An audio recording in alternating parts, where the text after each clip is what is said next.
Bienvenidos a un podcast para todos, donde todas las voces cuentan. El día de hoy me siento muy emocionado por la invitada que tengo. Es la doctora Alexandra Zamarripa Esparza, escritora de un libro que se llama Trayectorias de la Salud Mental en la Adolescencia Tardía. Damos una bienvenida a la doctora Alexandra. Ay, muchísimas gracias, Rolando. De verdad, un placer estar aquí. Muchas gracias por la invitación y por el espacio. Muy bien. Vamos a empezar con la primera pregunta que le hago a todos y es la más importante de todas. ¿Quién es la doctora Alexandra? Ay, hola, pues, ¿quién soy? Qué bonito. Pues bueno, en el ámbito profesional, pues soy Alexandra Zamarripa, soy doctora en filosofía con orientación en trabajo social y está súper largo, y políticas comparadas del bienestar social. Trabajo para la Facultad de Trabajo Social y Desarrollo Humano de la Universidad Autónoma de Nuevo León y soy profesora e investigadora también de la universidad. Eso es de manera profesional, y personalmente pues soy mamá, tengo 2 hijos y soy maestra de mindfulness. Muy bien, perfecto. Vamos a hablar acerca de un proyecto que tú traes, no sé desde cuándo ahorita nos vas a empezar a platicar, pero es de escribir un libro que dijimos ahorita se llama Trayectorias de la Salud Mental en la Adolescencia Tardía, ¿verdad? Ahí está. Sí, es un libro. Ajá. Te Adelante. cuento. Sí, fíjense que como les comentaba, pues soy profesora investigadora. Hace unos años, pues cuando fue la pandemia del COVID-19, hicimos un proyecto financiado por CONACYT en la universidad para ver cómo le estaban pasando los estudiantes. Sabemos pues que en la pandemia pues todos, ¿verdad? Estábamos pues con mucha ansiedad, con estrés, con algunos, pues por todo el tema de la pandemia. Entonces hicimos un estudio y pues salió pues efectivamente que los estudiantes tenían ansiedad, incluso depresión, por todo el conflicto del confinamiento.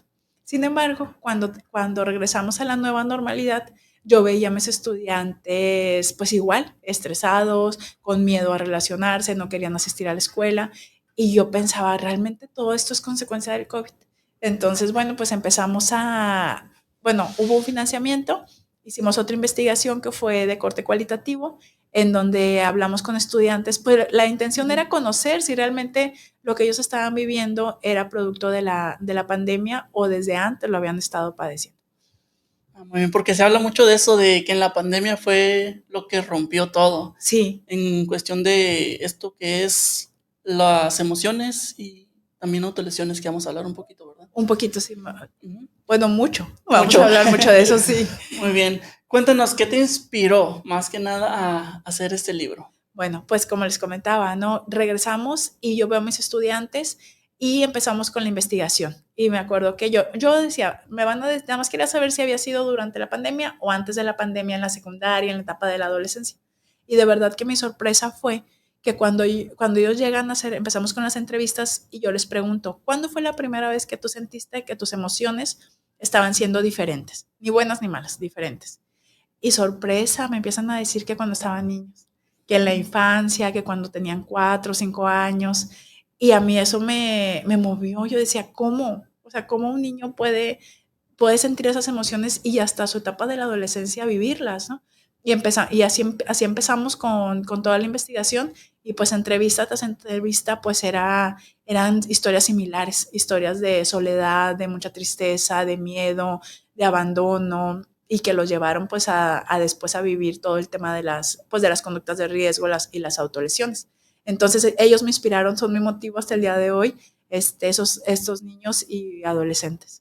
¿Cuántas personas fueron las que fueron entrevistadas y cómo las seleccionaron o cómo estuvo eso? Bueno, eso es bien importante, porque nosotros no queríamos darle como una connotación a las emociones ni negativas, o que se sintieran como ese estigma hacia la salud mental. Entonces hicimos un flyer en donde decía, si alguna vez tú te has sentido triste, solo, enojado, así como que las principales emociones, comunícate con nosotros. Y pues pensamos realmente que iban a ser casos pues de ansiedad o depresión pues leve. Nunca pensamos que fueran a ser casos pues severos. Y así fue como empezaron las entrevistas. Participaron, sí, 5 mujeres y 5 hombres. En realidad el tamaño de la muestra pues ya fue por saturación, y sí quisimos que estuviera equilibrado en la participación tanto de hombres como de mujeres. Para nuestra sorpresa llegaron más hombres que mujeres.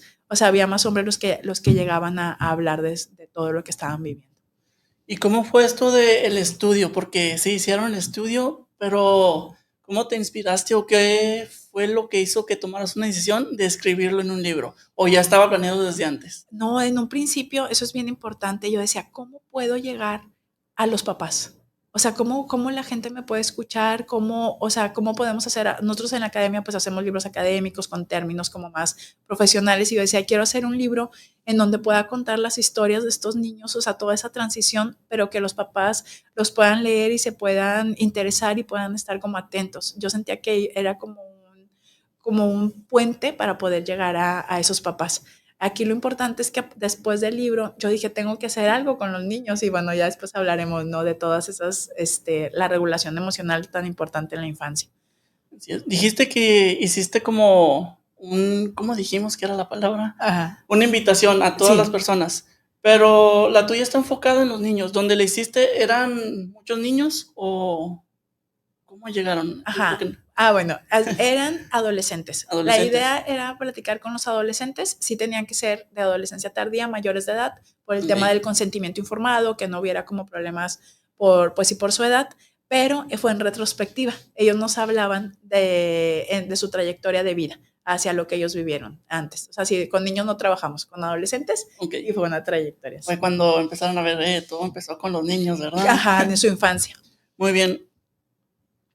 Y la siguiente pregunta es, ¿qué papel juegan los eventos estresantes y las emociones no gestionadas en el desarrollo de las conductas? Sí, fíjense que esto es bien importante, porque pensamos siempre como adultos, desafortunadamente, ahorita hay mucha conciencia sobre el papel de los niños, o sea, sobre sus derechos, sobre lo que están sintiendo, pero antes no. O sea, se minimizaba, no decían, es que es un niño, ay, no pasa nada, o sea, no le hacen caso. ¿Qué problemas puede tener un niño? ¿Qué puede sentir un niño si es un niño, no? Y no, o sea, en realidad los niños, igual que todos nosotros, pues sienten, ¿no? Sienten miedo, sienten tristeza, sienten temor, angustia, y por problemas que no son de ellos, sino por lo que viven en su entorno familiar.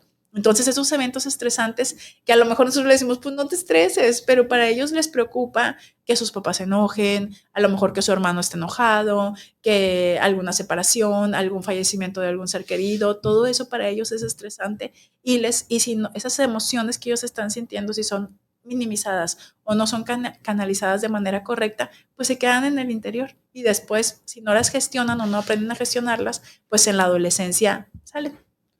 ¿Hay alguna historia que te haya llenado o llamado mucho la atención de estos entrevistados que tuviste? Obvio no vamos a decir nombres, pero sí la... Ajá. Bueno, de hecho, todos los nombres son falsos, son ficticios, sin ningún nombre y se buscó que ninguna característica de ellos pues pudiera como identificarlos. Todos, sin duda, todos marcaron mi vida, pero había una historia que siempre cuento es, si quieren leer el libro lo pueden descargar de manera gratuita ahí en internet. Es la historia de Álvaro, así se llama en el libro, porque él decía que sus papás trabajaban, se la pasaba mucho tiempo solo y estaba triste y yo le preguntaba, bueno, nadie se daba cuenta que estabas triste y pues no, decía que no, que se encerraba en su cuarto, que a pesar de estar solo en la casa se encerraba en su cuarto, que no había como esa comunicación y él pues fue escalando, ¿no? Su tristeza hasta una depresión severa, hasta pues conductas de riesgo como las adicciones, el consumo de sustancias. Y esa historia me marcaba mucho porque, para empezar, porque eran hombres y yo tengo puros hijos. Entonces era como ese vínculo de decir qué pasa y qué pasa como mamás que no nos podemos dar cuenta de lo que ellos están viviendo. Y yo les digo cuando hay entrevistas o cuando hemos presentado el libro, que yo estaba muy enojada con su mamá. O sea, yo me sentí enojada con su mamá porque decía, ¿por qué no lo vio? Pero pues bueno, después entendí también de esa subjetividad, ¿no? O sea, no hay culpables en este tema de la salud mental. Por eso es importante que todos estemos atentos y que podamos pues prevenir y observar a los niños. O sea, no es normal que un niño esté encerrado, que aunque dicen en la adolescencia, el adolescente se encierra, valga la redundancia, está en su mundo. No, o sea, no es así. O sea, ahí el mundo es de todos. ¿Has tenido alguna igual historia positiva de estos personajes? Ay, sí, también. Eso es algo que yo reconozco y de lo que también me gusta mucho hablar. Ellos, a pesar pues de todas estas emociones que sintieron, de las conductas de riesgo, de las autolesiones, incluso de la ideación suicida, que bueno, eso también es historia que ahorita mencionamos, es su fortaleza, su valentía, su resiliencia, cómo buscar una ayuda pues solos, porque todos estos casos son de jóvenes que salieron adelante solos. Uno de ellos, o sea, dice, yo busqué en la terapia cuando fue lo del COVID, que él tenía ya ideación suicida, por línea, o sea, en línea le hablaba para decirles cómo se sentía, cómo estaba y fue como pudo mejorar, o sea, bueno, le empezaron a dar todo lo que fueron terapia para la ansiedad, respiraciones, pues el tema del mindfulness también, entonces eso le ayudó mucho. O en la escuela, decían mi mamá, yo le decía, es que quiero ir al psicólogo y no me, pues sí, la mamá no entendía como el tema de la salud mental y hablo mucho de la mamá porque en realidad es como que los que estaban en casa más que los papás y ellos también se refieren a ellos. Y también entrando cuando empezaron la modalidad híbrida, enseguida se fueron pues a la atención que daban en las facultades o en la escuela con la orientadora, con la psicóloga, con quien les pudiera brindar ese apoyo. Entonces esa búsqueda de, pues sí, de estar bien. Sí. Ahí, en todo tu estudio, para todos aquellos que tienen hijos, ¿cuáles pueden ser una de las señales que tienen que estar más alerta para ver que nuestros hijos no tengan eso? Sí, fíjense que es importante, pues tampoco sembrar como la paranoia, ¿no? Yo les digo, tengo 2 hijos y a veces digo, relájate. Pero bueno, es importante siempre que ellos puedan hablar de sus emociones, la validación emocional, no minimizarlo, ¿no? Llora, bueno, porque lloras, te sientes triste, está bien estar triste, está súper bien estar enojado. La cosa es cómo manejamos esas emociones, ese enojo, incluso hasta el entusiasmo exagerado, ¿no? O sea, toda emoción en extremo, pues nos dice algo. Entonces siempre estar pues validando las emociones y que ellos sientan esa confianza de que nosotros estamos ahí. Algunas conductas como que son importantes tenerlas o visibilizarlas, pues cuando el adolescente está encerrado, que no quiere platicar, que no se quiere bañar, unas actividades que hacían de manera regular y que dejan de hacerlas, ¿no? Eso es algo que nos va indicando hasta o comer mucho o no comer, o sea, todo eso pues nos va dando señales y como papás pues sí tenemos que estar súper bien alertas. En este estudio que hicieron, ¿cuál crees que sea el error más común que cometían los padres en cuanto a los hijos? Algo que es como una constante, pues es a minimizar, ¿no? Que el pensar que por ser niños no necesitan de ellos. No había como comunicación. Algo que al final del libro yo les pregunto, de la entrevista yo les preguntaba que qué les hubiera faltado, que hubieran necesitado y decían eso, la comunicación. O sea, y incluso ellos lo mencionan así como nos dicen siempre, ¿no? No es el dinero, no eran los regalos, los juguetes, sino la atención y la presencia, lo que ellos necesitaban, el que estuvieran ahí. ¿Cómo podemos tener una buena comunicación con nuestros hijos para poder ayudarles? Porque Eso nomás muchos piensan, hablar con él, cosas así, pero creo que es más allá. sí, es el conectar, el poder conectar con ellos. No es ¿cómo te fue? ¿Cómo estás? ¿Qué quieres comer? ¿Qué quieres cenar? Ajá, ¿qué te encargaron de tarea? No, sino el poder tener espacios de conexión con ellos, un vínculo, ¿no? Y de verdad lo vemos en los restaurantes ahora bien común o en los parques están los papás y todos, hasta los mismos niños en la tablet, en los celulares, o sea, no hay ese diálogo, ay, perdón, ese vernos a los ojos, el conectar verdaderamente con nuestros hijos, leer un cuento, o sea, el niño desde chiquito debe saber que tú estás ahí con él, pase lo que pase, bueno o malo, tú estás ahí. Y a veces somos mucho pues, de juzgar, de si te portas mal, esto, o sea, como de tener ese tipo de comentarios que al niño le van generando de si hace algo mal, no va a haber alguien para mí. Algo que está pasando mucho en la sociedad, vamos a salirnos un poquito del tema, pero para adentrarnos también, hay muchos divorcios en cuanto a las familias. ¿Cómo puede afectar esto o no afecta demasiado si los papás tienen una buena comunicación con el hijo?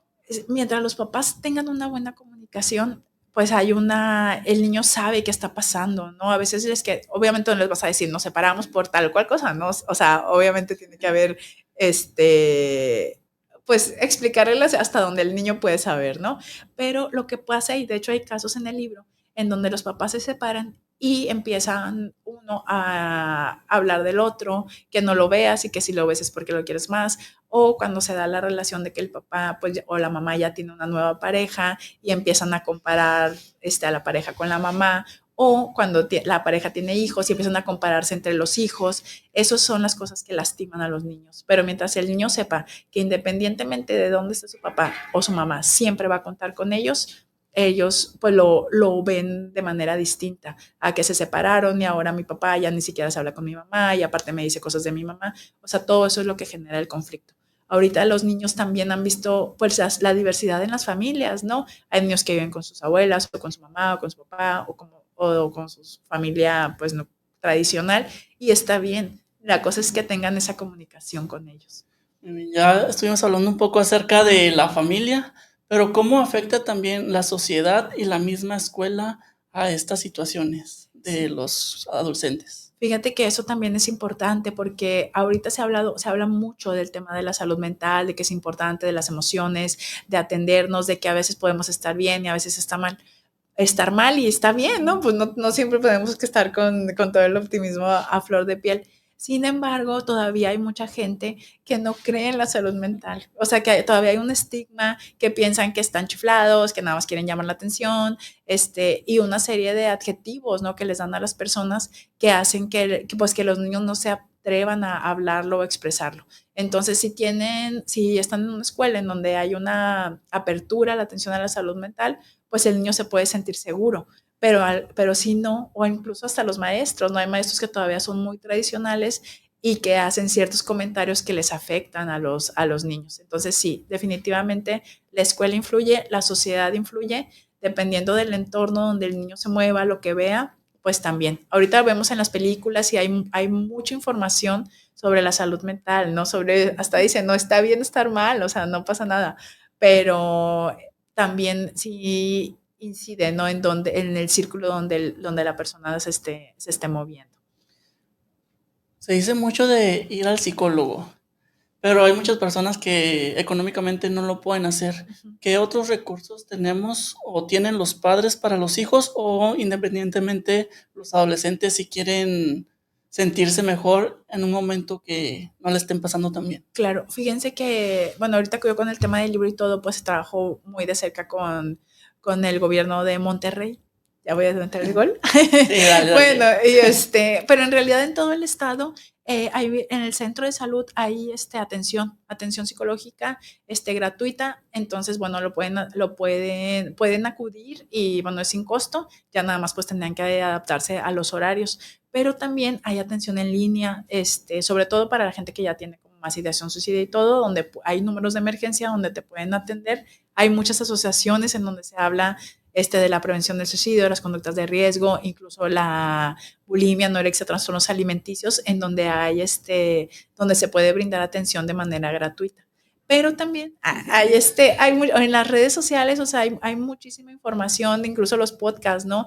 En donde se habla de meditación, de respiraciones, de crianza, en donde ahorita información hay muchísima información que a veces no nos demos el tiempo, es otra cosa, para atenderla, pero información para poder prevenir y para poder estar atentos con nuestros hijos, sí hay.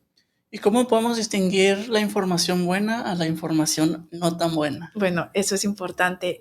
¿Qué nos sirve, no? Cuando tenemos algún problema de las emociones, pues buscamos, ¿no? Gestión emocional, regulación emocional. Si nosotros en el buscador, incluso en TikTok, ¿no? O en cualquier red, si ponemos regulación emocional, pues nos van a salir cosas para regular. Pero si ponemos autolesiones, nos van a salir cosas para las autolesiones. Entonces es importante la búsqueda, incluso que los adolescentes lleguen a hacer, o sea, cómo hacerla de manera correcta para prevenir, porque desafortunadamente también en las redes hay información pues en contra, ¿no? O que fomenta ese tipo de conductas. Y ahorita estábamos hablando también acerca de la comunicación que tenemos que tener con nuestros hijos o los hijos con los padres. Ajá. Pero muchas veces esa comunicación no es tan asertiva y los hijos prefieren quedarse en silencio. ¿Cómo el silencio afecta a también estas situaciones? Claro, no, pues el silencio es si como dicen, ¿no? El silencio cuando te estás guardando tu emoción, cuando estás guardándote todo aquello que te lastima, que te duele, pues se queda adentro y tiene que salir. O sea, los adolescentes lo sacan de alguna u otra manera, a lo mejor con su amigo que está pasándole igual, que también hay uno de esos casos, ¿no? Donde los chavos empiezan a consumir sustancias porque su amigo también, sus papás trabajaban, estaban solos y bueno, pues se tenían como ese acceso, ¿no? Pero bueno, es importante que los niños hablen, o sea, ¿cómo van a hablar? Pues a través de sentirse seguros y confiados. No cualquiera le va a decir a su mamá, me quiero, pues así, me quiero, no sé si puede decir la palabra, me quiero morir o me siento devastado. Incluso también otro de los casos decía, yo no le decía a mi mamá porque no quería hacerla sentir mal. Entonces eso también es súper fuerte, o sea, cómo no nos ven como unas figuras de protección y seguridad, sino cómo nos ven en vulnerabilidad que prefieren guardárselo para no lastimarnos. Muy bien. Ya estuvimos hablando un poco acerca de estos 10 personajes, 10 adolescentes que estuvimos hablando. También acerca de cómo los padres pueden ayudar. Pero, por ejemplo, yo tengo 35 años. Este libro me puede ayudar a mí, aunque no sea adolescente, pero directamente a mí, no sobre mis hijos, sino sobre mí. Sí. Fíjate qué bonito que me preguntas eso. Bueno, mi suegra no sé, tiene más de 70 años, no sé, perdóneme que no me acuerdo de cuánta edad, y ella dice que ella lo ha leído como 3, 4 veces y le ha ayudado mucho, o sea, también a sanar. O sea, dice que se ha visto como reflejada en los muchachos, en los niños, y también ha sentido esa admiración por ellos, por cómo salieron adelante. Entonces, creo que, claro que sí, o sea, también independientemente de las emociones que tú hayas experimentado, de la infancia que hayas tenido, creo que te puede ayudar incluso a generar empatía ante las emociones y las situaciones de los demás. Muy bien, ya estuvimos hablando mucho del libro. Ajá. Adelante. Ay, perdón. No por eso. Todo el sonado. Este es el libro. Sí. ¿Dónde lo pueden conseguir? Lo pueden en Google, lo ponen y les aparece la página de la editorial que es Comunicación Científica y ahí vienen las descargas completamente gratuita en PDF. Muy bien. ¿Te gustaría leernos un poquito de algo de esta parte que te guste mucho a ti? A ver, sí, les voy a leer ahorita lo que les decía de la parte de las conclusiones. Bueno, o la dedicatoria. Fíjense, aquí uno de los participantes, cuando les decíamos que algún consejo que querían dar a los papás o algo, dice que la primera opción para los niños debe ser buscar a sus papás y decir, me siento así. Los padres deben de hablar con ellos sobre cómo se sienten, para que sepan y ellos les tengan confianza y puedan contarles esas cosas. Porque si no, llegan con el psicólogo o se las van a guardar y no van a llegar a nada. Al paso del tiempo les van a afectar en su vida y les van a afectar a ustedes también, ya sea porque se autolesionen o les pasen cosas. O sea, a final de cuentas es eso. Los hijos siempre van a ser nuestros hijos y lo que les pase en la infancia, en la adolescencia, en la vida adulta, pues va a tener efectos también en la vida de los papás, que es lo que quería decir él pues sí, con lo que comentó. Esa es una narrativa.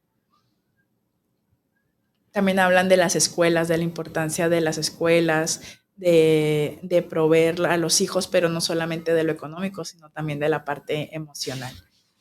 Muy bien. Ya casi para terminar, un llamado a la acción que quieres hacer a todos los padres. Pues ese llamado a la acción pues es estar con sus hijos, estar presentes, tener esa conexión, el buscarlos, no importa la edad. A veces pensamos, bueno, pues ya está más grande, ya no, ya qué puede pasar. No, o sea, de verdad que el tema de la salud mental y ese vínculo que los hijos debemos de tener con los padres, pues debe de buscarse siempre. Sobre todo hacerse responsables y hacerse pues cargo de lo que nos toca. Algo que bueno que también ahorita me recordé es que a veces tenemos miedo. O sea, el miedo de preguntar cómo estás, qué sientes, porque no sabemos qué hacer, porque nos sentimos culpables, por el miedo al rechazo, porque no sabemos qué nos van a decir. Entonces preferimos no preguntar y guardar silencio, pero es importante pues siempre asumir nuestra responsabilidad y la responsabilidad que tenemos sobre nuestros hijos. Sí, ahorita se está dando mucho eso de las autolesiones, de las emociones, ¿qué se puede decir? Negativas. Uh-huh. De que te sientes mal y muchas veces, como te dices, yo todavía estoy en esa etapa de transición entre que sí, ¿no? Pero ajá, ahí vamos. ¿Algún último comentario que quieras hacer? No, pues nada más agradecerles de verdad su confianza. Cualquier cosa bueno, que crean que yo no soy psicóloga, yo soy economista, pero estoy muy vinculada con todo el tema del área social. la recomendación pues es siempre buscar ayuda. Siempre hay distintos canales de atención y sus hijos son importantes. Incluso también yo tengo un taller no es publicidad, para padres que se llama Tu calma es mi calma. Si lo que yo le doy a mis hijos es lo que yo tengo. Entonces, si tú no te sientes bien, si sientes que necesitas ayuda, también es importante pues estar bien tú para poder que se los puedas dar a tus hijos, a tu familia y a todo tu entorno. ¿Cómo se podrían comunicar contigo si quieren más información acerca de esto? ¿Contigo o con tu grupo que hicieron todo esto? Ajá, pues puede ser, estamos en la Facultad de Trabajo Social y Desarrollo Humano. Mis redes sociales en Instagram es crea.mindfulness. Esa es mi red. Y también, pues me pueden encontrar, la personal es Alejita Samarripa. Ahí estoy. O bueno, con el libro, con el título, también ahí aparecen mis redes académicas y mi correo de la institución y todos los datos. Muy bien, señorita, lo vamos a poner aquí abajito. Ay, muchas gracias. Sí, claro que sí. De verdad que ha sido un placer. Este tema de la atención a la salud mental, sobre todo desde la infancia, es importante. Papás, no lo dejen de lado. Pensamos que va a pasar, que el tema de la tolerancia a la frustración de los niños y todos esos gritos y esos desbordes emocionales van a pasar, pero ustedes deben de estar atentos a cuando algo ya no es del todo normal. Muy bien, pues muchas gracias, doctora Alexandra, por estar aquí el día de hoy. No, muchísimas gracias. Y detrás de la vida de un individuo, por muy sencilla que parezca, hay una historia maravillosa por contar.